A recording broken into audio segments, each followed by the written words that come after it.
उसके बाद फिर विद्या, बुद्धि और विवेक बाद में।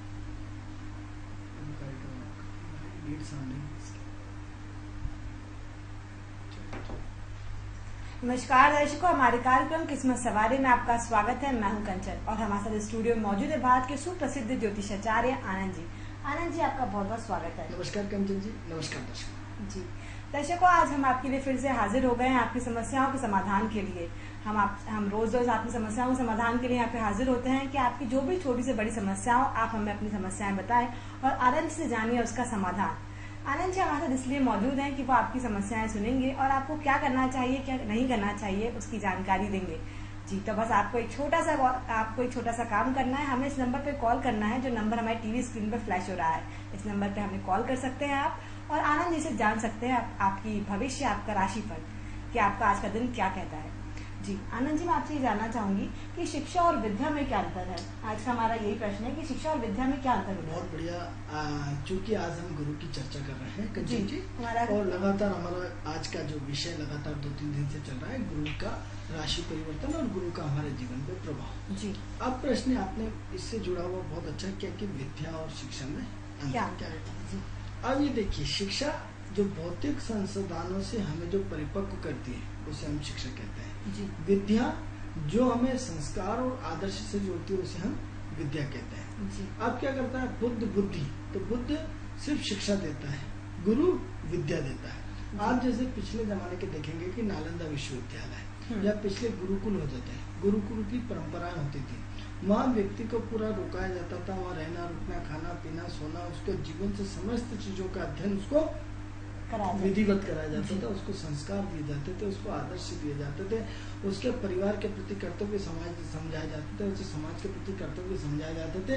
आज की शिक्षा क्या है, सिर्फ एक जीवन आजीविका जीवन जीने का साधन बन गई, लेकिन वो हमें संस्कार से नहीं जोड़ती, वो हमें अपनों से नहीं जोड़ती।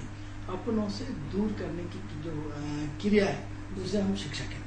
क्योंकि क्या होता है, जब व्यक्ति, आज आपका बेटा यदि 1 करोड़ रुपए एक सालाना पैकेट में मिल जाता है या 16 करोड़ रुपए का एक साल का पैकेट, तो आप अपने आप को भगवान मानने लगते हैं। यानी आपने अपने और अपने रिश्तेदारों से अपनी दूरी, अब आपको लगता है कि मेरे स्टेटस का कोई नहीं,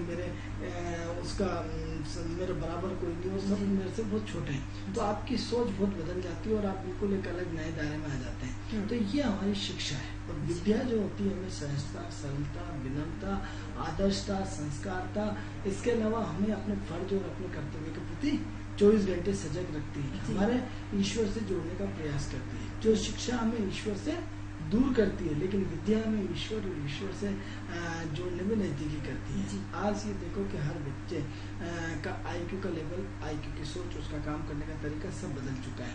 अब विद्या में क्या होता है कि हम ध्यान के माध्यम से, योग के माध्यम से,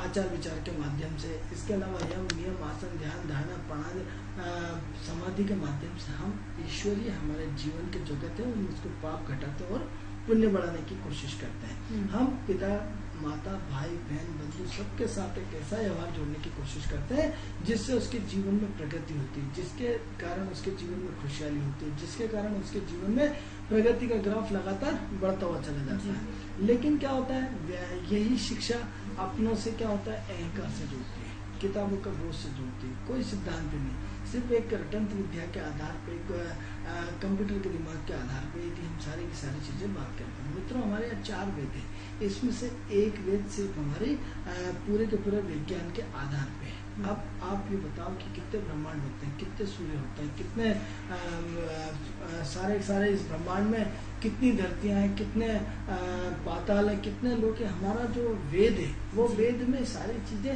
विदिन सेकंड के अंदर लिखी है कि सूर्य से पृथ्वी की दूरी क्या है, सूर्य से चंद्रमा की दूरी क्या है। तो ये सब हमारे गुरुकुल परंपराओं का एक पार्ट होता था जो हमें विदिन सेकंड के अंदर बताता है। और यदि आप सिद्ध नहीं करना चाहते हैं, आप कहते सभी आनंद जी बकवास कर रहे हैं, तो एक काम करके देख लीजिए कि हमारे नासा के वैज्ञानिकों से पूछ लीजिए कि 100 साल के बाद सूर्य ग्रहण कब आएगा, और नहीं तो हमारे ज्योतिषीय आधार पर देख लीजिए कि सूर्य ग्रहण किस तारीख को, किस महीने, कितने बजे से कितने बजे तक। पूरा एक वैदिक आज से हम 100 साल के बाद का हम ये बता सकते हैं कि हमारा सूर्य ग्रहण इस तारीख को इतने बजे इतना होगा।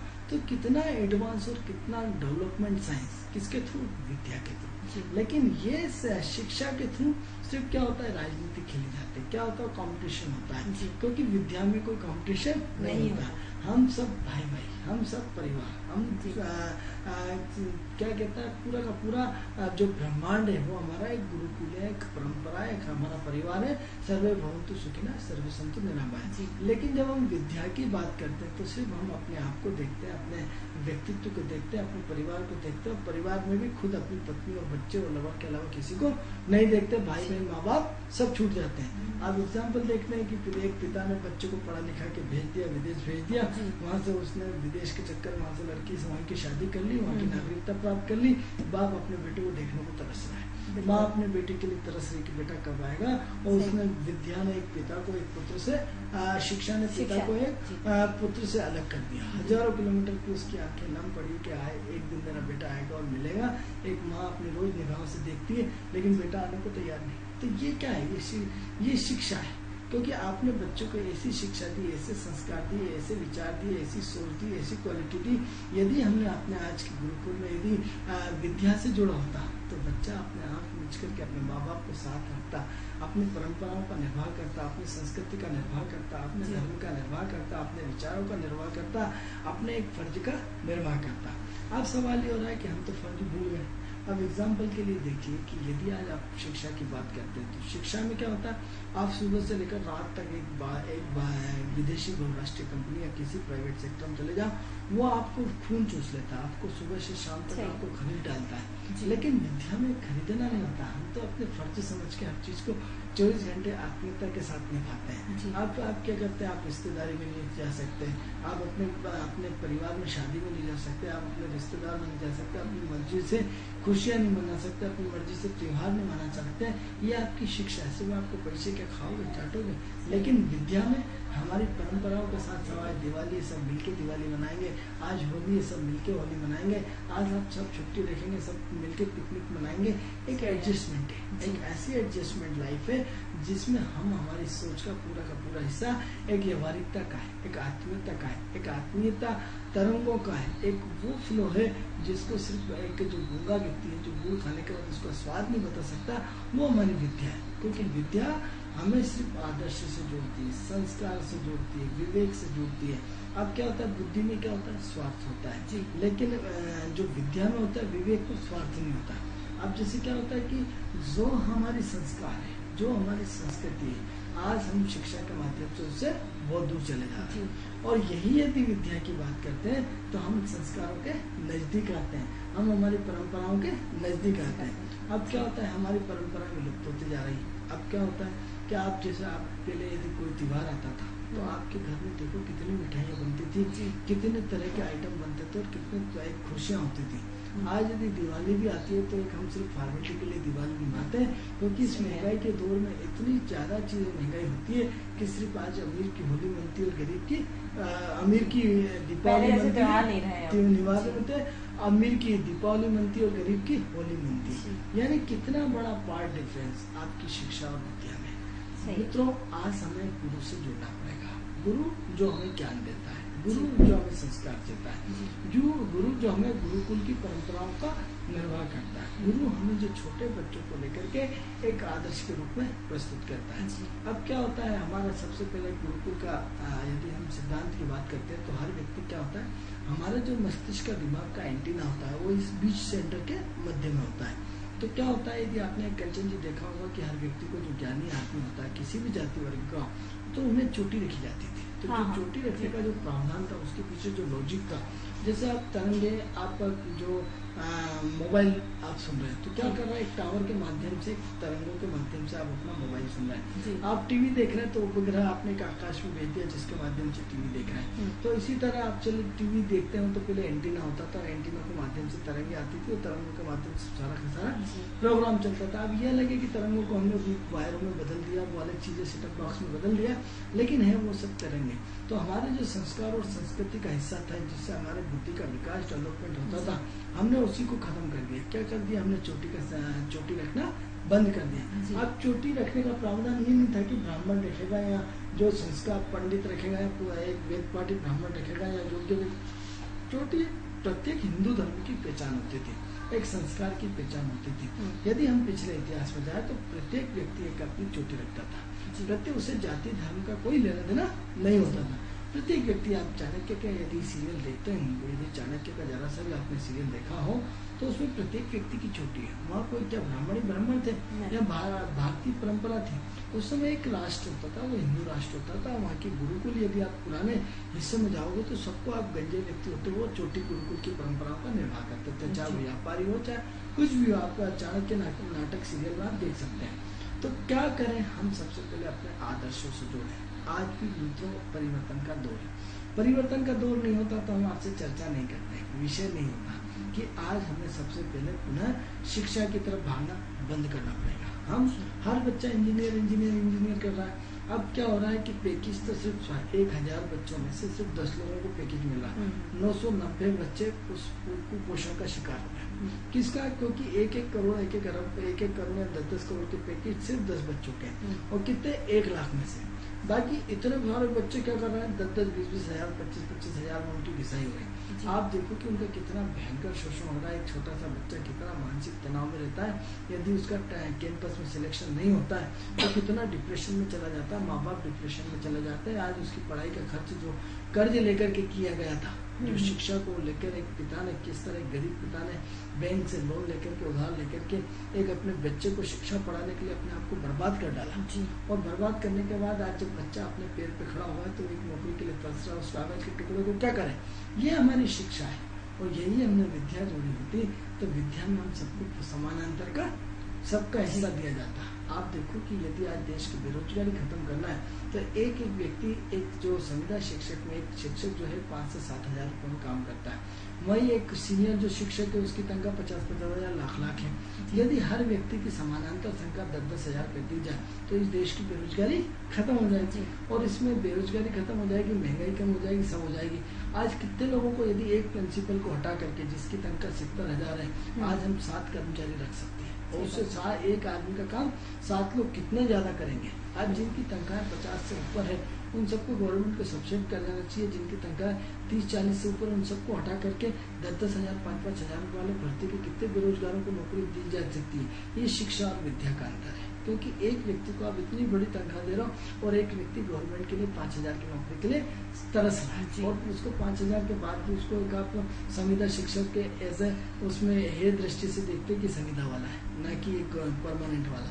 तो आज हमें नीतियों को चेंज करने की जरूरत है। गुरुकुल परंपराओं को चेंज करने का, उसको लागू करने की जरूरत है। यदि हम गुरुकुल परंपराओं को अपने जीवन में निर्वाह करते हैं, यदि हम उन संस्कारों को अपने जीवन में निर्वाह करते हैं तो हमारा देश, हमारी तरक्की, हमारा पूरा का पूरा जो एक सोने की चिड़िया कहलाता था उसमें पूरा का पूरा परिवर्तन हो सकता है। तभी हम अपने गुरु, शिक्षा और विद्या के अंतर को अच्छी तरह हम समझ पाएंगे। जी, तो आनंद जी, आज ये तो हमने जाना कि विद्या और शिक्षा में क्या अंतर होता है। आपने बहुत अच्छी जानकारी दी हमें कि विद्या और शिक्षा में क्या अंतर होता है। जी दर्शकों, हम आपसे एक बार फिर कहेंगे कि यह जो कार्यक्रम है वो सिर्फ आपके लिए है, आपकी समस्याओं के समाधान के लिए। आप बस हमें इस नंबर पे कॉल करें, जो नंबर हमारी टीवी स्क्रीन पे फ्लैश हो रहा है। इस नंबर पे आप हमें कॉल कर सकते हैं और आनंद जी से अपनी समस्याओं का समाधान जान सकते हैं। मैं एक बार फिर बोलूंगी कि हमारा ये जो कार्यक्रम है वो सिर्फ आपके लिए है, आपकी समस्याओं के समाधान के लिए। जी आनंद जी, अपनी चर्चा का दौर जारी रखिए। मैं जानना चाहूंगी कि गुरु का हमारी जो राशियां हैं उन पे क्या प्रभाव पड़ता है। देखिए कंचन जी, आज जो है गुरु जो आज हमारे कर्क राशि में चला गया जी, तो हम सबसे पहले कर्क से ही स्टार्ट करते हैं कि कर्क की पोजीशन क्या होगी जी। अब सवाल ये हो रहा है, कर्क राशि जो है वो बहुत अस्थिर राशि है और गुरु क्या है, सिद्धांतों का कारक है। यानी जो कर्क राशि वाले व्यक्ति है जिनका मन बड़ा अस्थिर रहता था, उसके ऊपर क्या हुआ, एक वरिष्ठ व्यक्ति का, एक ज्ञानी आदमी का अपने प्रभाव में हुआ जी। तो संगति का बड़ा खतरनाक असर होता है। जैसी संगति होती है वैसा हमें अच्छा फल मिलने लगता है। तो क्या होता है कि कर्क राशि जो है वो बचपन है, वो चंद्रमा की राशि है, उसके साथ गुरु का प्रभाव, यानी क्या हुआ कि कर्क राशि के साथ कहीं न कहीं इस बार उनकी बुद्धि का विकास होगा। उसकी तीक्ष्ण बुद्धि के साथ साथ उनकी जो IQ का लेवल है वो बढ़ेगा, उनकी काम करने का नजरिया चेंज होगा, उनके जीने का अंदाज चेंज होगा, उनके व्यापार करने का तरीका चेंज होगा। क्योंकि कर्क राशि में जैसे ही गुरु आया है तो कर्क राशि जो है वो व्यापारिक राशि है। तो इस बार क्या हुआ, इंडस्ट्री और इंडस्ट्री का क्षेत्र, तो कहीं न कहीं इंडस्ट्री और इंडस्ट्री के क्षेत्र में बहुत ज्यादा तरक्की होंगी। जी। अब सवाल ये हो रहा है कि जब आप देखेंगे कि व्यापारिक राशियां और व्यापारिक उद्योग है, तो भूमध्य कर्क रेखा एक हमारे यहाँ से साइड से मंडीदीप के आसपास से निकली है। यदि उस कर्क भूमध्य रेखा के जो लेफ्ट हैंड है वो पूरा व्यापार का हिस्सा है और राइट हैंड उसमें व्यापार नहीं होता।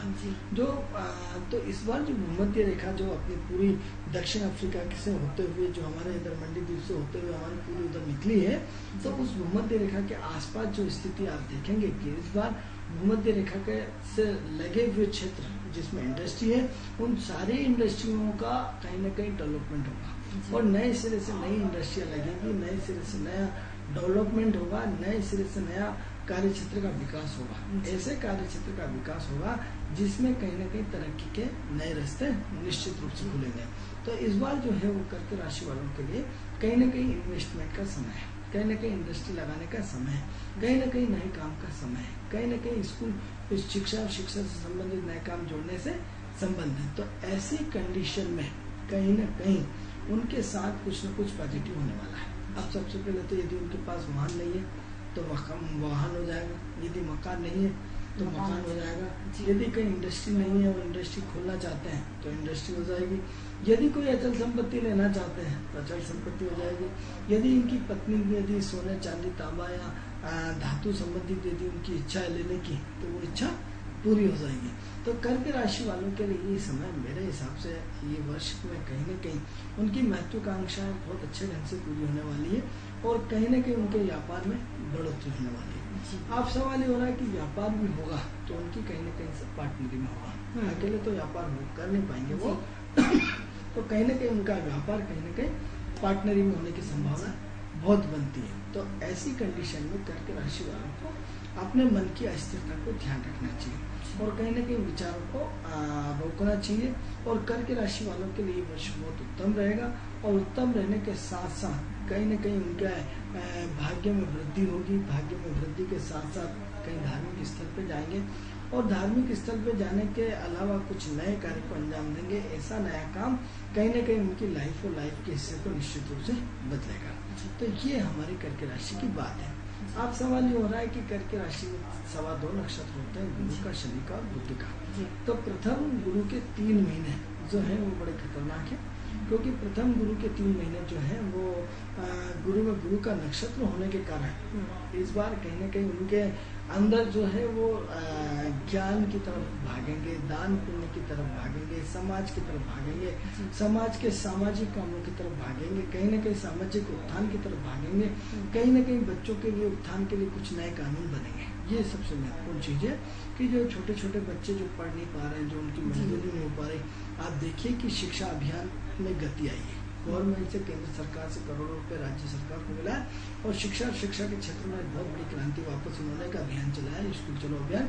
इसके अलावा भी कहीं न कहीं शिक्षा और शिक्षा से संबंधित नई टेक्निकल कॉलेज खुलेंगे और टेक्निकल शिक्षा का कहीं न कहीं विकास और डेवलपमेंट बहुत ज्यादा होगा।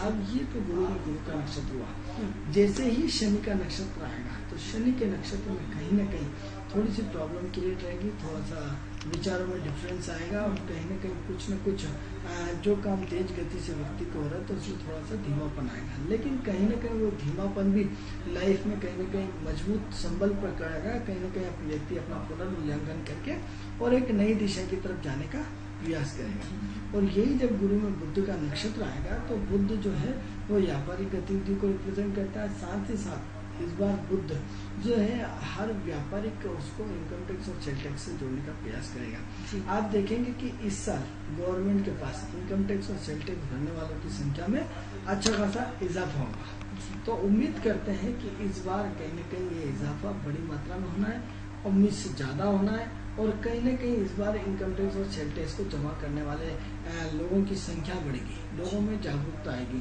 शासन इनको अपने इनकम टैक्स और सेल टैक्स से जोड़ने के लिए कुछ नए कानून बनाएगा जिससे लोग आकर्षण होंगे और आकर्षण होकर के इनकम टैक्स और सेल टैक्स से जोड़ने का प्रयास करेंगे। तो कुल मिलाकर के इस वर्ष जो गुरु का कर्क राशि में विचरण है वो अपने आप में बहुत महत्वपूर्ण है।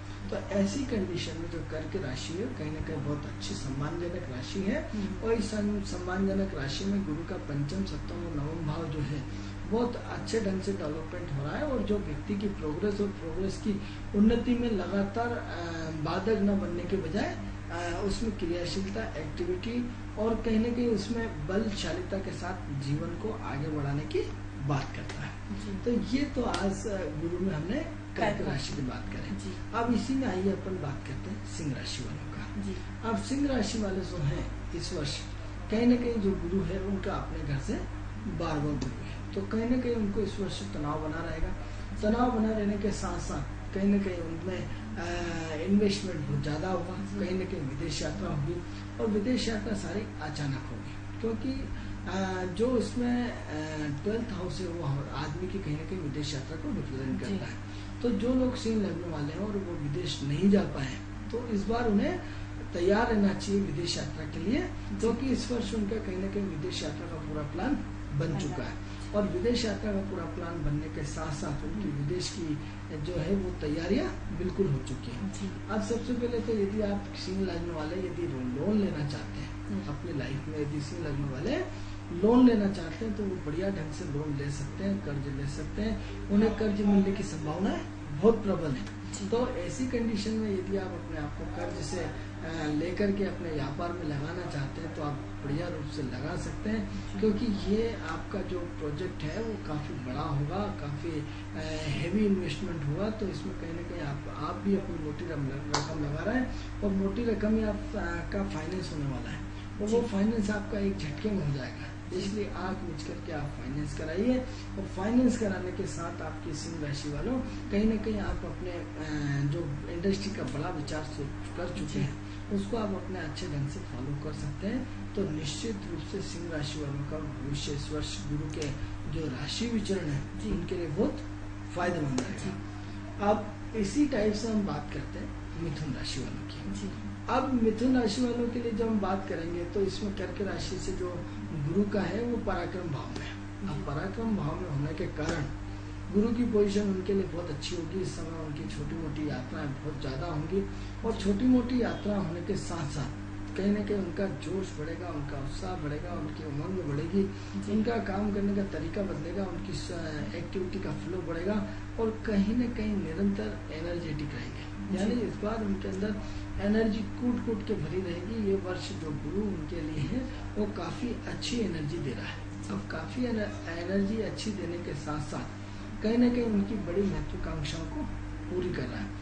अब बड़ी महत्वाकांक्षा क्या होगी, यदि वो काफ़ी लंबे लंबे बड़े बड़े प्रोजेक्ट बना के बैठे हैं और प्रोजेक्ट बनाने के साथ साथ उनके कामों में जो काफ़ी लंबे समय तक रुकावट आ रही थी, उन्हें गुस्सा आ रहा था, उन्हें चिड़चिड़ापन हो रहा था, तो उसके कारण उनके काम में काफ़ी व्यवधान आ रहे थे। व्यवधान आ रहे थे तो उन्हें कुछ मज़ा नहीं आ रहा था। इस बार उनकी जो महत्वाकांक्षा है वो इतने अच्छे ढंग से पूरी हो जाएगी कि आप सोच भी नहीं पाएंगे। अब सवाल ये है कि जो कन्या राशि में उसमें सूर्य, चंद्र और मंगल का नक्षत्र होता है, तो इसमें कहीं ना कहीं जो सूर्य का नक्षत्र इनके लिए बहुत फायदेमंद है, जो इनको इस बार प्रसिद्धि देगा, उनको यश देगा, उनकी कीर्ति देगा, उनका सम्मान बढ़ाएगा, उनकी एक्टिविटी का फ्लो लगेगा, उनके अंदर कहीं ना कहीं कॉन्फिडेंस लेवल बहुत ज़्यादा बढ़ जाएगा। तो जो कन्या राशि वाले हैं इस बार उनका कॉन्फिडेंस लेवल विगत 6 महीने तक तो इतना अच्छा रहेगा कि जिसकी की कल्पना नहीं कर सकते। लेकिन उसके बाद जो चंद्रमा आएगा तो उसमें थोड़ा सा 6-8 महीने का अस्थिरता का दौर रहेगा। वो अस्थिरता कहीं ना कहीं थोड़ा सा टेंशन देगी। तो ये लेकिन चूंकि स्टार्ट का जो 10 डिग्री का सूर्य है उनके लिए बहुत अच्छा है और निश्चित रूप से उनकी कहीं ना कहीं प्रगति का ग्राफ उनके लिए बहुत बढ़िया है। तो हम ये मान सकते हैं कि कन्या राशि वालों का कहीं ना कहीं ये वर्ष उनके लाइफ में एक्टिविटी के फ्लो के साथ बहुत अच्छा है। अब बात यदि हम तुला लग्न वालों की करते हैं तो तुला लग्न वालों का भी कहीं ना कहीं जो दशम घर में चंद्रमा जो बैठा है और गुरु के साथ बैठा है, तो गुरु के साथ जो कर्क राशि में बैठा है और उसके साथ जो दशम दृष्टि उसकी जो है चतुर्थ हाउस में जा रही है, तो चतुर्थ होता है जनता के रिलेशनशिप का। तो जनता के रिलेशनशिप को इस बार क्या है कि आप पब्लिक और पब्लिक से जुड़े हुए कामों में बहुत ज़्यादा इंटरेस्ट लेंगे। यदि आपकी कहीं पब्लिक से रिलेशनशिप कोई काम करते हैं तो इस बार आपकी पहचान एक अलग रूप में हो रही है। इस बार आपका पब्लिक में कमांड ज्यादा हो रहा है, इस बार कहीं ना कहीं आपका अर्थ का सिस्टम बढ़ रहा है, इस बार कहीं ना कहीं आपकी आर्थिक स्थिति में सुधार हो रहा है। यदि आप वर्षों से मकान के लिए परेशान है, दुकान के लिए परेशान है, तो इस वर्ष कहीं ना कहीं गुरु महाराज आपको एक दुकान की व्यवस्था करने वाले हैं, घर की व्यवस्था करने वाले हैं, कार की व्यवस्था करने वाले हैं। तो कुल मिला के तुला लगने वालों के लिए तो बहुत अच्छा समय है, क्योंकि उनके चतुर्थ हाउस, क्योंकि महत्वपूर्ण चीज होती है कंचन जी की व्यक्ति के भी मकान मिल जाए, गाड़ी मिल जाए, अचल संपत्ति मिल जाए, पब्लिक में सम्मान मिल जाए, और आदमी को क्या चाहिए। तो महत्वपूर्ण इस जमाने में घर बनाना होता है। जिसके पास घर है मतलब बहुत बड़ी ताकत है, बहुत बड़ी वो है।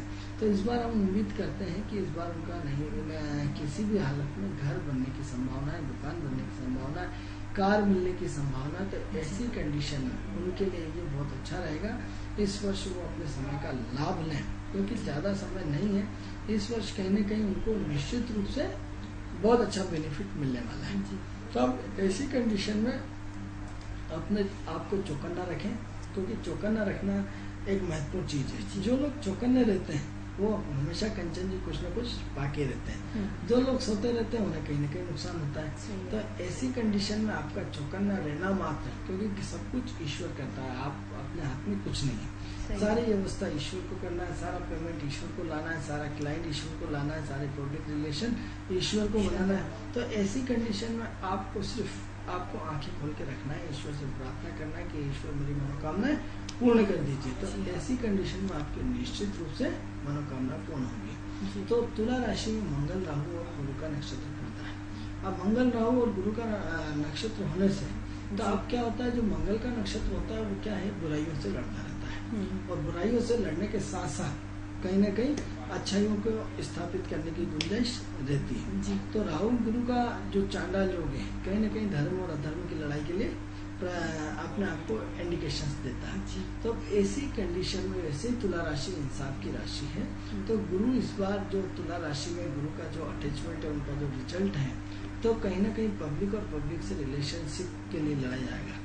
तो कहीं ना कहीं ऐसी चीज के लिए लड़ा जाएगा जिसमें कहीं ना कहीं उनके व्यक्तित्व का विकास हो, उनके आत्मिकता का विकास हो, उनकी सहजता सरलता का विकास हो, पब्लिक में एक नया डेवलपमेंट हो, एक नया कॉन्सेप्ट जाए। इसके लिए कहीं ना कहीं गुरु तुला राशि में बहुत अच्छे ढंग से काम करेगा। इसलिए थोड़ा सा इंतजार करें, निश्चित रूप से तुला राशि में इस वर्ष गुरु अपने आप में बहुत फायदेमंद रहेगा। अब हम बात करेंगे वृश्चिक वालों का। अब वृश्चिक वालों की कंडीशन हम देखते हैं। तो वृश्चिक वालों का क्या है, भाग्य स्थान में गुरु बैठ गया है। अब भाग्य स्थान में गुरु बैठने से क्या होगा, भाग्य में वृद्धि करेगा। तो अब वृश्चिक राशि वालों का जो काफी लंबे समय से भाग्य में प्रॉब्लम क्रिएट हो रही थी या भाग्य में बहुत सारी दिक्कतें आ रही थी, तो उनकी कहीं ना कहीं दिक्कतों में कुछ न कुछ नया संशोधन होना है, कुछ न कुछ नई एक्टिविटी का फ्लो होना है, कुछ न कुछ। क्योंकि वृश्चिक राशि वाले ऑलरेडी बहुत घुने होते हैं, अंदर ही अंदर उनका तनाव, उनकी खिचड़ी, उनकी न जाने क्या क्या पकती रहती है। ऐसे लोग अपना मूवमेंट्स नहीं खोलते हैं, ऐसे लोग अपने पंजे नहीं खोलते हैं कि उनकी क्षमता क्या है।